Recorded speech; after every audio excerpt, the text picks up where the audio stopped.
dear world. The year has come to an end already, however the ending is awfully sad.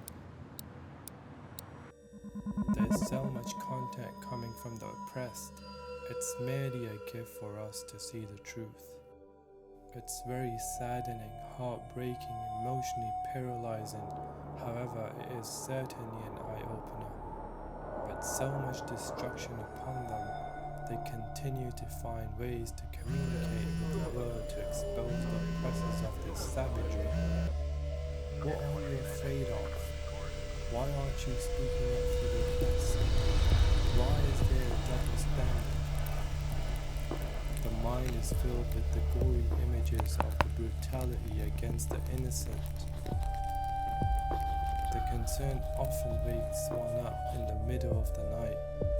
They have no medication, their healthcare system has failed, and now they are just weeks away from famine. I write to you to voice their pain, their fear and their suffering. I write to you that you can too be on the right side of the history, and I trust my voice for the answer. The grass on the other side of the war is red. Blood of the innocent children, women and men, families who have nothing to do with politics. Are we so lost after this world that we have made abnormal normal? False. The truth. The killing of women and children is certainly not normal, and the heart is heavy. We read the stories of the Prophet who endured great difficulties and atrocities. We pray for the killing to stop and the occupied to be free.